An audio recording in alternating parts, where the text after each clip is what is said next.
So hello guys, आज मैं आप सभी को सिखाने वाला हूँ gases exchange in human body कि किस तरीके से ह्यूमन बॉडी के अंदर गैसेस एक्सचेंज होते हैं। यानी कि जैसे हम बोलते हैं कि हम ऑक्सीजन को अंदर लेते हैं और कार्बन डाइऑक्साइड को बाहर निकालते हैं, तो वो किस तरीके से हम लोग ऑक्सीजन को कब कैसे अंदर लेते हैं और कार्बन डाइऑक्साइड कैसे बन जाता है। अब ऑक्सीजन से कार्बन डाइऑक्साइड कैसे बनता है, क्योंकि हम कार्बन को तो अंदर लेते नहीं है, हम अंदर सिर्फ ऑक्सीजन को लेते हैं, तो अंदर जाके कार्बन डाइऑक्साइड कैसे बन जाता है और फिर कार्बन डाइऑक्साइड बाहर कैसे निकलता है, आज हम वो देखने वाले इस हमारे वीडियो के अंदर।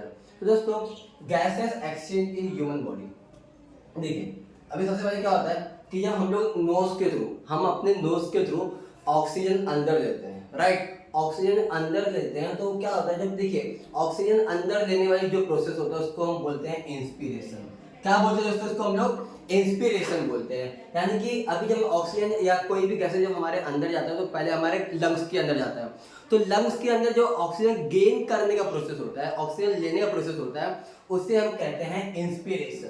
तो दोस्तों, जब भी हम इंस्पिरेशन करते हैं, यानी कि अंदर इनहेलेशन इनहेलेशन भी बोल सकते हैं उसको हम लोग। जब इंस्पिरेशन होता है तो ऑक्सीजन क्या होता है, उसको उस वक्त ऑक्सीजन अंदर जाता है हमारे, और जब ऑक्सीजन अंदर जाता है गैसेस के लिए, देखो ये लंग्स है, क्या ये लंग्स है, ये दो लंग्स है। अब क्या होता है, जब देखिए लंग्स के अंदर हमारे पता है हार्ट से दो पाइप जुड़े होते हैं। इसके बाद मैं आप लोगों को हार्ट का ही बताने वाला हूँ। ठीक है, हार्ट के थ्रू दो पाइप जोड़े रहते हैं जो लंग्स के अंदर आके ज्वाइन रहते हैं, और उस पाइप के अंदर रेड ब्लड होता है। क्या होता है, रेड ब्लड सेल्स, यानी कि लाल खून वहां पर होता है। और ये जब ऑक्सीजन आता है तो ये रेड ब्लड के अंदर कहाँ आता है, ये रेड ब्लड सेल्स के अंदर जाता है। और फिर रेड ब्लड सेल्स करता क्या है, ये देखिए, red blood cells transport oxygen to the organs. अब क्या होता है, रेड ब्लड सेल्स क्या करता है, ऑक्सीजन को अपने इस तरीके से हमें हम ट्रेन में आता है और ट्रेन क्या करता है, हमें एक जगह से दूसरी जगह तक लेके आता है।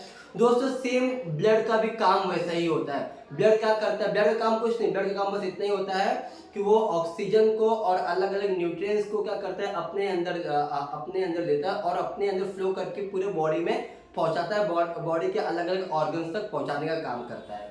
तो देखिए, रेड ब्लड सेल क्या करता है कि ऑक्सीजन को कैरी करता है अपने अंदर, और क्या करता है, ट्रांसपोर्ट करता है टू द ऑर्गन्स। हमारे बॉडी में जो और भी जो अदर ऑर्गन्स है वहां तक ट्रांसपोर्ट करने का काम करता है। देखो जैसे कि हमारा ये पैंक्रिया वगैरह, जो अलग अलग जितने भी ऑर्गन्स हैं, किडनी, पैंक्रियास, जितने भी, ये नॉर्मल वैसे मैंने सिर्फ ऑर्गन्स बनाया है जैसे कि समझने के लिए कि ऑर्गन्स।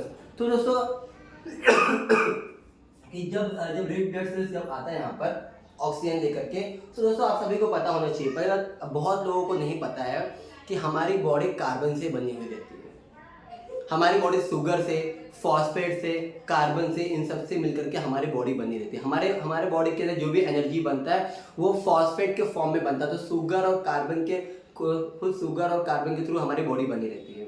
तो हमारे जो ऑर्गन्स, अभी हमारे बॉडी में जो अदर ऑर्गन्स हैं, उस ऑर्गन्स के अंदर ऑलरेडी कार्बन रहता है, कार्बन मौजूद होता है। तो जब रेड ब्लड सेल्स ऑक्सीजन को कैरी करके ट्रांसपोर्ट करता है ऑर्गन्स में, तो यहाँ पे ये ऑर्गन्स में यहाँ मिल जाता है ऑक्सीजन को कार्बन, यहाँ पे ऑक्सीजन को मिल जाता है कार्बन। और जब ऑक्सीजन यहाँ पर आता है, ऑक्सीजन जब यहाँ पर आता है कार्बन से मिलता है, जब ये ऑर्गन्स के अंदर कार्बन से जब वो मिलता है, तो यहाँ पर ऑक्सीजन और कार्बन की ऐसी बॉन्डिंग क्या होती है, ऐसी बॉन्डिंग होती है। और जब बॉन्डिंग बन जाता है तो फिर यहाँ पर, अब जब बॉन्डिंग बन गया तो फिर आगे जो रेड ब्लड सेल्स जो है ऑक्सीजन को कैरी करके लेके आया ऑर्गन्स तक, और फिर इन ऑर्गन्स में आकर के ये ऑक्सीजन कहाँ जुड़ गया, कार्बन के साथ, और यहाँ बन जाता है कार्बन डाइऑक्साइड। क्या बन गया, कार्बन डाइऑक्साइड। अब वही कार्बन डाइऑक्साइड जब इस ऑर्गन से जब आगे पास हो रहा है, तो red blood cells transport carbon dioxide from the organs. अब ये रेड ब्लड सेल्स क्या कर रहा है, जब रेड ब्लड सेल्स के पहले जब ऑर्गन्स तक आया का ऑक्सीजन को लेकर के, तब तक तो वो नॉर्मल ऑक्सीजन लेके आया था, पर जब ऑर्गन्स में गया, यानी कि शरीर के अलग अलग अंगों में गया, वहां पर वो रेड ब्लड सेल क्या पाया, कार्बन। क्या पाया वहां पर, कार्बन। अब रेड ब्लड सेल में ऑक्सीजन भी था, कार्बन भी था। अब ऑक्सीजन और कार्बन मिलकर क्या बन गया, कार्बन डाइऑक्साइड। यहाँ बॉन्डिंग बनाया और बॉन्डिंग बना करके कार्बन डाइऑक्साइड हो गया। अब रेट देखो, ब्लड कहीं रुकता है क्या, नहीं रुकता है, क्योंकि हार्ट इसको लगातार पंपिंग करता रहता है। तो जिस तरीके से मोटर में पानी कैसा लगातार चलता रहता है, वैसे हार्ट जब पंपिंग करता रहता है तो हमारा जो ब्लड कंटिन्यू फ्लो करता रहता है। तो जब ये ऑर्गन से जब पास होता है रेड ब्लड सेल्स, तो फिर रेड ब्लड सेल क्या करता है, अब यहाँ पर ऑक्सीजन नहीं, अभी तक यहाँ पर ऑक्सीजन लेके आया था, ये क्या है, ऑक्सीजन है, ये ऑक्सीजन लेके आया, पर अब क्या करेगा वो, अब रेड ब्लड सेल्स ट्रांसपोर्ट कर रहा है कार्बन डाइऑक्साइड, किसके पहले क्या क्या ट्रांसपोर्ट कर रहा था, ऑक्सीजन, पर अब कार्बन डाइऑक्साइड को वो ट्रांसपोर्ट कर रहा है फ्रॉम द ऑर्गन, मतलब अब ऑर्गन से वो कार्बन लिया, कार्बन और उसके बाद ऑक्सीजन बने थे, तो कार्बन डाइऑक्साइड बन गया। अब यहां से लेकर के, अब यहां से क्या लेके आ रहे हैं वो, कार्बन डाइऑक्साइड। अब कार्बन डाइऑक्साइड लेके कहां जाएगा, वापस से लंग्स के पास, और लंग्स अब यहाँ पे क्या कर रहा है, एक्सपीरेशन। एक्सपीरेशन यानी कि जैसे समझे को, सांस लिए तो इंस्पिरेशन हुआ, और सांस छोड़े, देखो लिया इंस्पिरेशन, छोड़ा एक्सपीरेशन। देखो हम जब छोड़ते हैं तो क्या कहते हैं उसको, एक्सपीरेशन। तो अभी कार्बन डाइऑक्साइड को लेके गया लंग्स तक, और लंग्स में अब क्या गया, कार्बन डाइऑक्साइड, और जब सांस छोड़ते हैं तो हमारे अंदर से निकलता है कार्बन डाइऑक्साइड। तो इस तरीके से क्या होता है दोस्तों कि हमारा देखो यहाँ पे, अभी यहाँ पे ऑक्सीजन, तो अब यहाँ से क्या निकल, देखो निकल रहा है, जब एक्सपीरेशन हो रहा है तो निकल रहा है गैसेस, और कौन से फॉर्म में निकल रहा है, कार्बन डाइऑक्साइड के फॉर्म में। तो दोस्तों इस तरीके से हमारा कंप्लीट होता है gases exchange in the human body. Gases exchange in the human body, इस तरीके से गैसेस एक्सचेंज होता है ह्यूमन बॉडी के अंदर।